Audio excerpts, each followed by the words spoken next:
Irish author, and this is also made into a TV show. The more famous book and TV show would be Normal People, I would say. But Conversation with Friends, I think, actually came out first, the book anyway. I think the TV show came out after. I think Normal People was made into a TV show first. I can't be sure, but I definitely watched Normal People first. I've watched both of these more than once, and then my dad gave me this book for my birthday. I'd already watched the TV show. I wasn't too enthusiastic about reading the book, but I've just finished the book yesterday and I really enjoyed it. I'd recommend it. I don't know, I think I was a bit unsure, she doesn't use quotation marks, and at first I was like, oh, why not? But I was just judging it without reading it, so I gave it a go and I enjoyed it.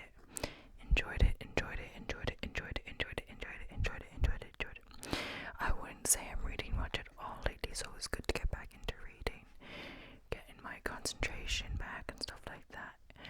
All this social media, and screens, it can be horrible for your attention span and everything like that. So yeah, I'm going to get into it. I think I'm going to do a different angle. It's mostly just going to be the book for the majority of the video, but yeah. So let's get into it, okay? Okay, now it's time to start the video. So this is the book.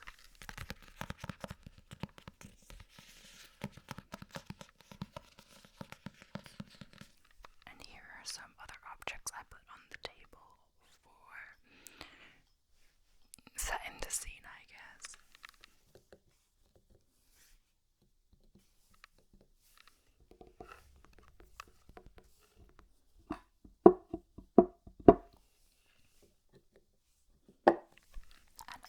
An unlit candle and a paperweight, I guess. Okay.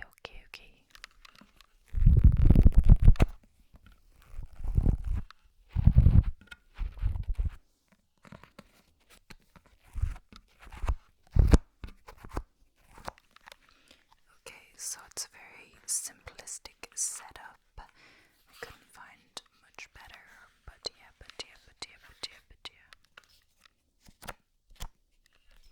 And yeah, I think I'm just gonna start from the start. If you like it, it could be a series.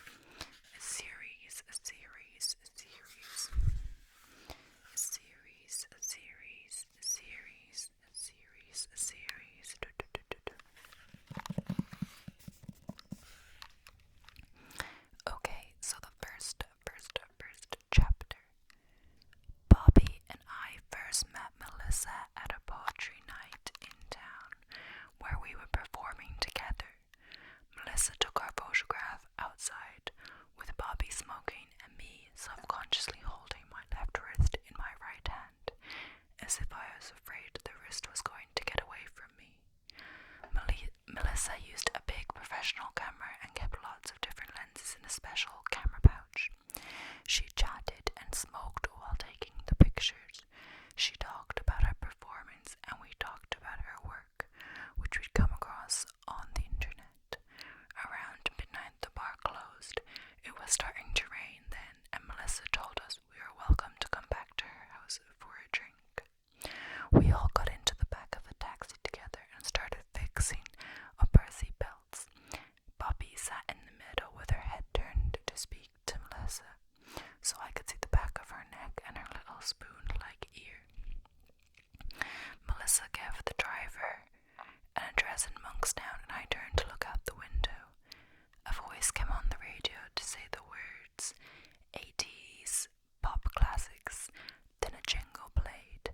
I felt excited, ready for the challenge of visiting a stranger's home, already preparing compliments and certain facial expressions to make myself seem charming. The house was a semi-detached red brick with a sycamore tree outside. Under the streetlight, the leaves looked orange and artificial.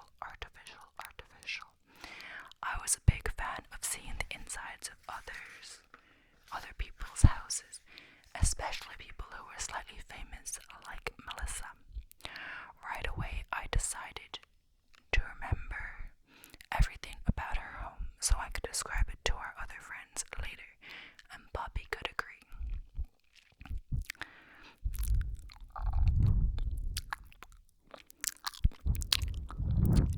I've seen that as an ASMR thing, mouth sounds, but honestly I have no clue what I'm doing most of the time.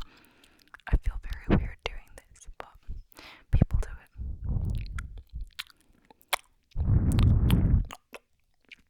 Okay. When Melissa let us in, a little red spaniel came racing up the hall and started barking at us. The hallway was warm and the lights were on. Next to the door was a low table where someone had left a stack of change, a hairbrush, and an open tube of lipstick. There was a Montequinal print hanging over the staircase, a nude woman reclining. I thought, this is a whole house. A family could live here.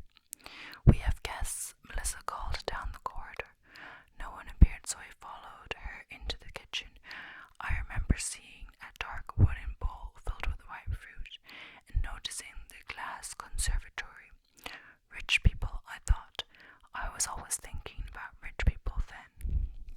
The dog had followed us into the kitchen and was snuffling around at our feet, but Melissa didn't mention the dog, so neither did we. Wine, Melissa said, white or red. And I don't know if you can see from this camera angle. I don't think you can see the book that well, but it says there's no quotation marks in any of the speech. I thought that was a bit weird. She poured huge bowl-sized glasses and we all sat around a low table. Melissa asked us how we started out performing spoken word poetry together. We had both just finished our third year of university at the time, but we'd been performing together since we were in school. Exams were over by then. It was late May. Melissa had her camera on the table and occasionally lifted it to take a photograph, laughing self-deprecantly about being a work addict. She lit a cigarette and tipped the ash into a kitschy-looking glass tray. The house didn't smell of smoke at all, and I wondered if she usually smoked in there or not. I made some new friends, she said. Her husband was in the kitchen doorway. He held up his hand to acknowledge us, and the dog started yelping and whining and running around in circles. This is Francis, said Melissa, and this is Bobby. They're poets.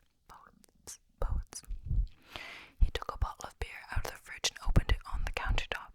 Come and sit with us, Melissa said. Yeah, I'd love to, he said, but I should try and get some sleep before this flight. The dog jumped up on our kitchen chair near where he was standing, and he reached out absently to touch its head. He asked Melissa if she had fed the dog. She said no. He lifted the dog into his arms and let the dog lick his neck and jaw. He said he would feed her and went back out the kitchen door again. Nick's filming tomorrow morning in Cardiff, said Melissa. We already knew that the husband was an actor. He and Melissa were frequently photographed together at events, and we had friends of friends who had met them. He had a big, handsome face and looked like he could comfortably pick Melissa up under one arm and fend off interlopers with the other. He's very tall, Bobby said.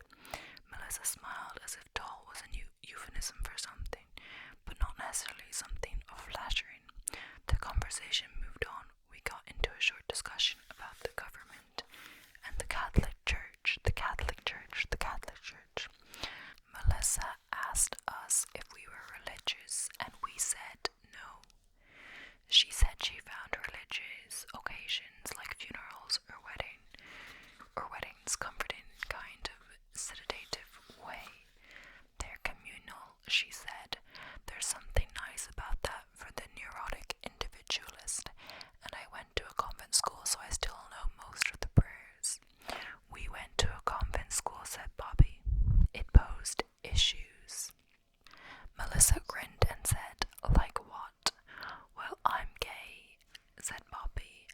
circumstances is a communist. I also don't think I remember any of the prayers I said. We sat there talking and drinking for a long time.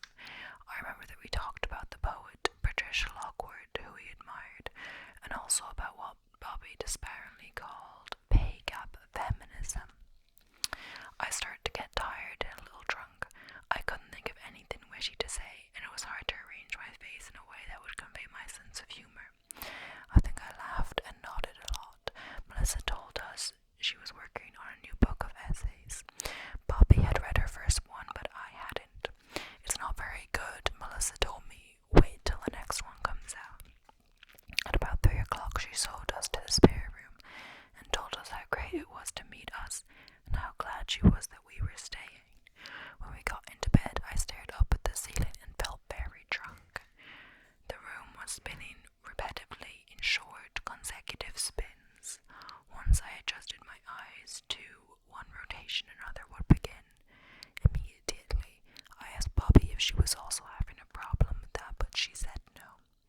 She's amazing, isn't she? Said Bobby. Melissa. I like her, I said. We could hear her voice in the corridor and her footsteps taking her from room to room. Once when the dog barked, we could hear her yell something, and then her husband's voice, but after that we fell asleep. We didn't hear him leave.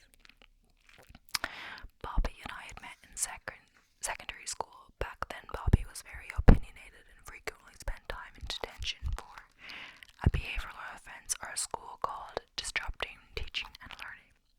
When we were 16, she got her nose pierced and took up smoking.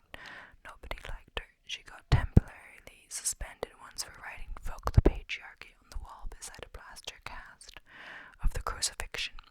There was no feeling of solidarity around the incident. Bobby was considered a show-off. Even I had to admit that teaching and learning went a lot more smoothly during the week she was gone. When we were 17, we had to attend a fundraising dance in the school assembly hall, with the partially broken disco ball casting lights on the ceiling and the barred-up windows. Bobby wore a flimsy summer dress and looked like she hadn't brushed her hair. She was radiantly attractive, which meant everyone had to work hard not to pay her any attention. I told her I liked her dress. She gave me some of the vodka she was drinking from a Coke ball and asked if the rest of the school was locked up. We checked the door up to the back staircase and found it was open. All the lights were off and no one else was up there. We could hear the music buzzing through the floorboards like a ringtone belonging to someone else. Bobby gave me some more of her vodka and asked me if I liked girls. It was very easy to act unfazed around her. I just said, sure, sure, sure. I wasn't betraying any loyalties by being Bobby's girlfriend. I didn't have close friends, and at lunchtime I read textbooks alone in the school library. I liked the other girls. I let them copy my homework, but I was lonely and felt unworthy of real friendship. I made lists of the things I had to improve about myself. After Bobby and I started seeing each other, everything changed. No one asked for my homework anymore. At lunchtime we walked along the car park holding hands, and people looked away from us maliciously.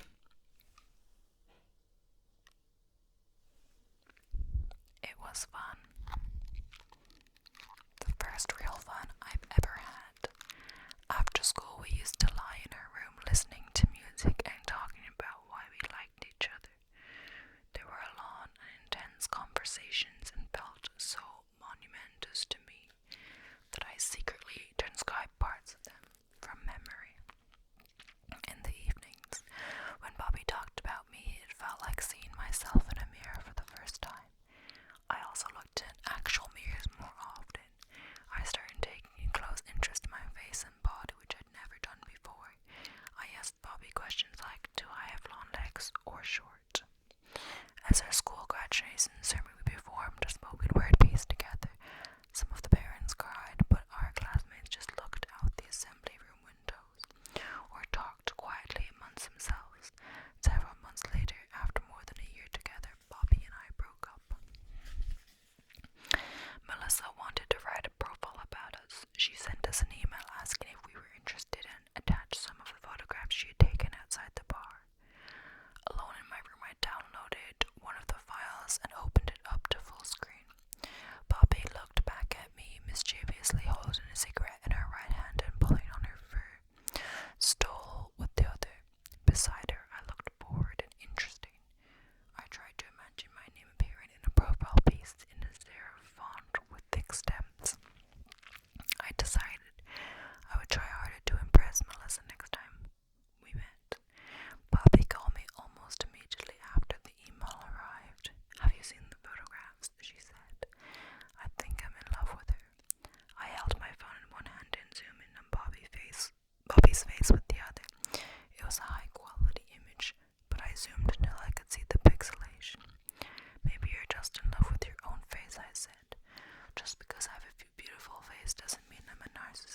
circulated widely online. She had written a famous essay about the Oscars, which everyone reposted every year during award season.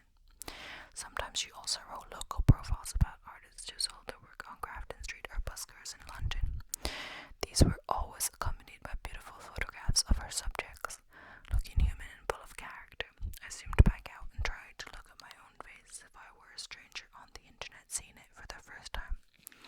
Looked round and wide, eyebrows like overturned parentheses, my eyes averted from the lens, almost shut. Even I could see I had character. We emailed her back saying would be delighted, and she invited us over for dinner to talk about her work and get some additional photographs. She asked me if I could forward some copies of her poetry, and I sent her 3 or 4 of the best pieces. Bobby and I discussed at length what Bobby would wear to the dinner under the guise of talking about what we should both wear. I lay in my room watching her look at herself in the mirror, moving pieces of hair back and forth critically. So when you say you're in love with Melissa, I said, I mean I have a crush on her. You know she's married. I don't think she likes me, said Bobby. She was holding up one of my white brushed cotton shirts in front of the mirror. What do you mean, likes you? I said. Are you being serious or just joking? I am partly being serious. I think she does like me. In an extramarital affair kind of way. Bobby just laughed at that. With other people, I generally had a sense of what to take seriously and what not to, but Bobby was impossible. She never seemed to be either fully serious or fully joking. As a result, I had learned to adopt a kind of zen acceptance of the weird things she said. I watched her take her blouse off and pull on the other shirt. She rolled up the sleeves carefully. Good, she said, or terrible? Good. It looks good. Good, good, good, good, good, good, good, good.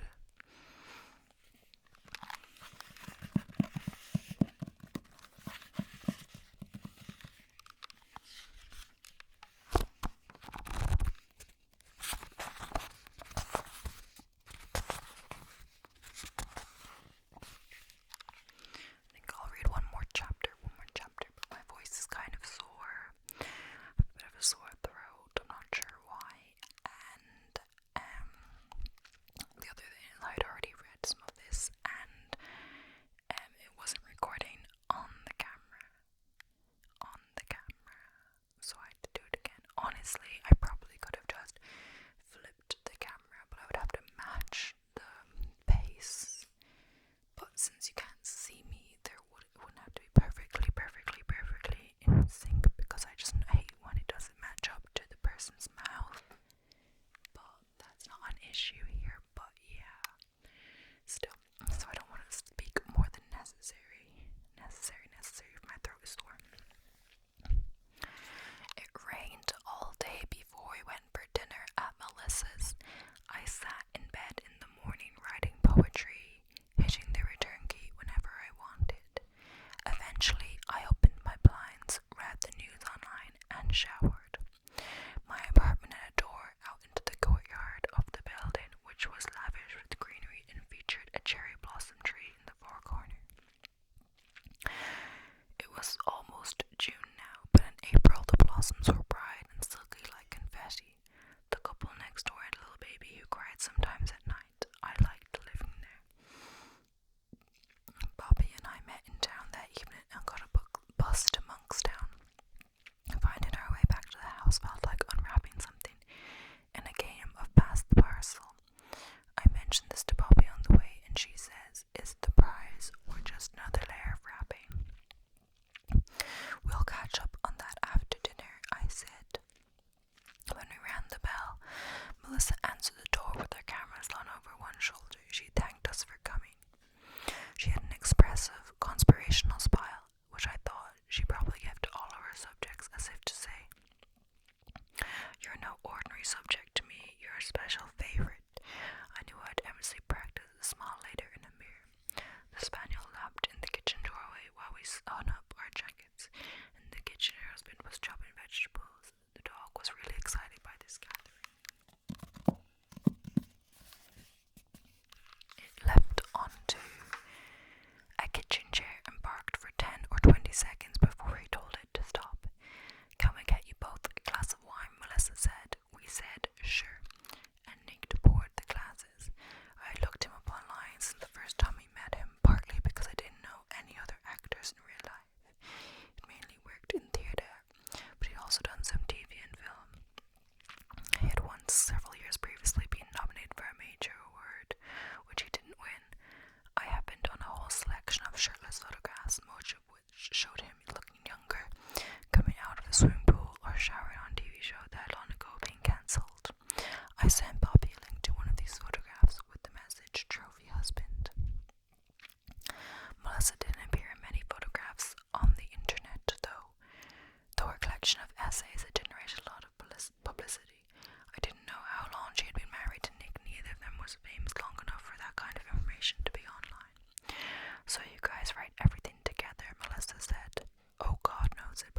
She was lying, she said. I was lying, except in the sense of enriching my life. Bobby didn't help me write the poetry. As far as I knew, she'd never written creatively at all. She liked to perform dramatic monologues, sing anti-war ballads. On stage, she was a superior performer, and I often glanced at her anxiously to remind myself what to do. For dinner, we had a spaghetti in a thick white wine sauce and lots of garlic bread. Mostly Nick stayed quiet, while Melissa asked us questions. She made us all laugh a lot, but in the same way you might make someone eat something when they don't fully want to eat it. I didn't know if I liked this sort of cheery forcefulness, but it was obvious how much Bobby was enjoying it.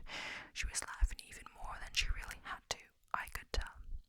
Although I couldn't specify why exactly, I felt certain that Melissa was less interested in our writing process now than she knew I wrote the material alone. I knew the subtlety of this change would be enough for Bobby to deny it later, which irritated me as if it had already happened. I was starting to feel adrift from the whole setup, like the dynamic that had eventually revealed itself didn't interest me or even involve me. I could have tried harder to engage myself, but I probably resented having to make an effort to be noticed. After dinner, Nick cleared all the plates up and Melissa took photographs. Bobby sat on the windowsill looking at a lit candle, laughing and making cute faces. I sat at the dinner table without moving, finishing my third glass of wine. I love the window thing, Melissa said. Can we do a similar one but in the conservatory? The conservatory opened out from the kitchen to a pair of double doors. Bobby followed Melissa, who shut the doors behind them. I could see Bobby sit on the windowsill laughing, but I couldn't hear her laughter. Nick started to fill the sink with hot water. I told him again how good the food was, and he looked up and said, "Oh, thanks." Through the glass, I watched Bobby remove a dab of makeup from under her eye. Her wrists were slender, and she had long, elegant hands. Sometimes when I was doing something dull, like walking home from work or hanging up laundry, I liked to imagine that I looked like Bobby. She had better posture than I did, and an immeasurably beautiful face. The pretense was so real to me that when I accidentally caught sight of my reflection and saw my own appearance, I felt a strange, depersonalized shock. It was hard to do it now when Bobby was sitting right in my eyeline, but I tried it anyway. I felt like saying something provocative and stupid. I guess I'm kind of surplus to requirements, I said. Nick looked out at the conservatory where Bobby was doing something with her hair. Do you think Melissa's playing favorites? He said. I'll have a word with her if you like. It's okay, Bobby. It's okay. Bobby is everyone's favorite. Really? I warmed to you more, I have to say. We looked at each other. I could see he was playing along with me, so I smiled. Yes, I felt we had a natural rapport, I said. I'm drawn to the poetic types. Oh well, I have a rich inner life, believe me.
She arranged to be a nightmare.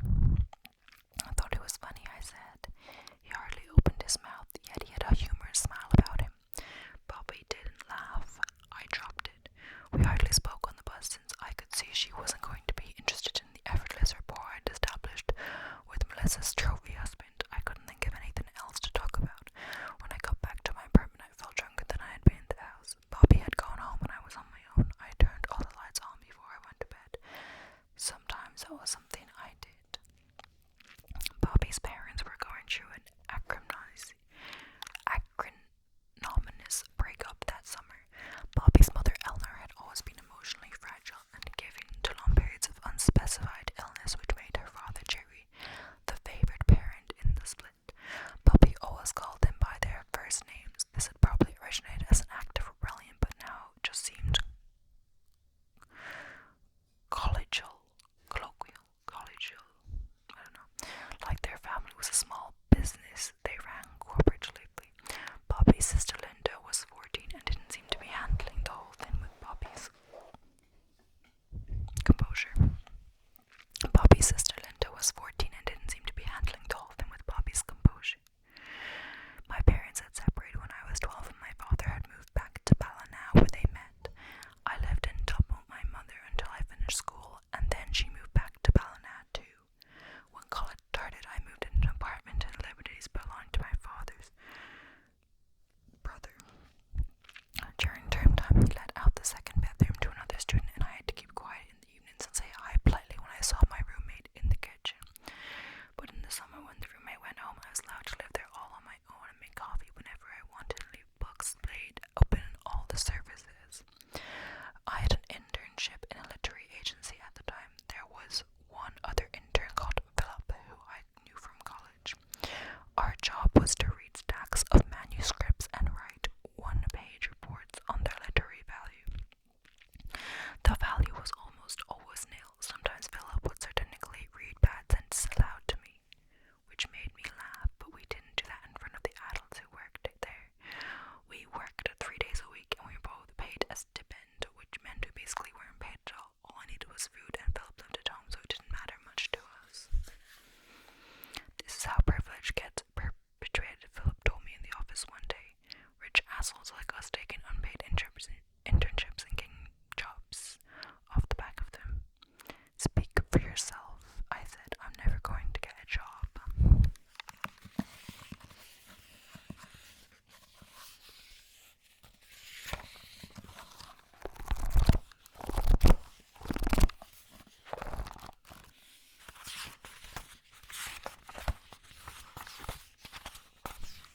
But yeah, that's about 16 pages, I think.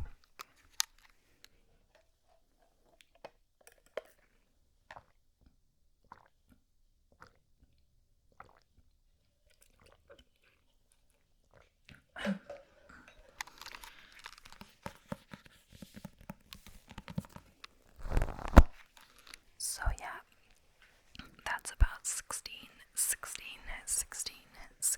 pages of the book.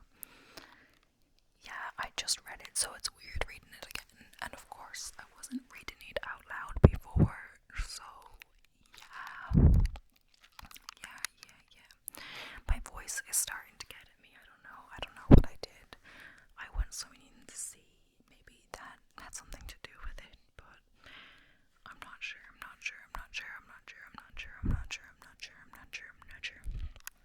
Anyway, yeah, it's a really good book. I would recommend reading it. Let me know if you liked this style, and I'll do more like this. It's easy to do with just reading. It gets to your voice after a while, so you can't do it for too long in one go, but of course I could film the video in different bits. I really recommend you watch the TV show as well. I don't know if you have to, I watched the TV show first because I hadn't planned on reading the book at all, but whatever. I'm not sure which I like more. There's definitely a different vibe from things happening in a bit of a different order, I think, but it's the same story of course, and yeah, you get a bit more into Frances, the main character, of course, because she is the person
Judy, or it's Nick even says, I think it's in the show, it's addressed, they talk about it a bit more.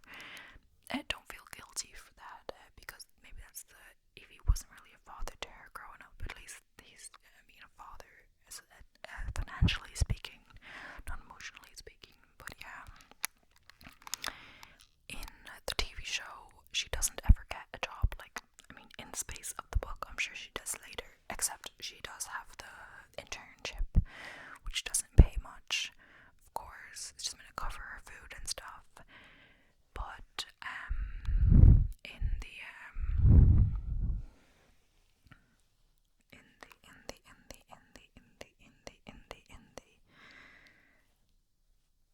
book, her father forgets to give her her allowance, which happens in the TV show too, but it turns out differently. In the TV show, I think she managed to get in contact with him pretty quickly, and he says he apologizes for forgetting, and he pays it, and that's the end of it. In the book, I'm not sure if she gets paid for her story. In the TV show she might, but in the book it's mentioned more the amount she's getting paid for the story that she publishes about Bobby. €800, and also she gets a job in a coffee shop near campus, I think, near Trinity as well, and it's never mentioned that her father starts paying her allowance again.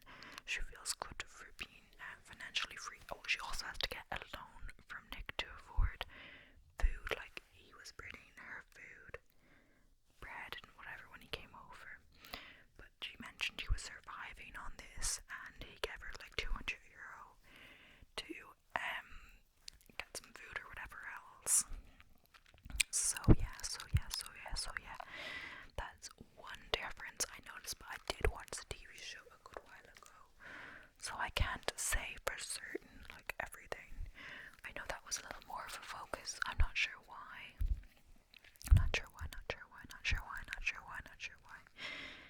And yeah, there were slight differences, like just in this passage here I noticed. Well, I noticed the first time as well that I don't think, it's hard to say for certain because it was a while ago I watched it. But yeah, Melissa never had a fancy camera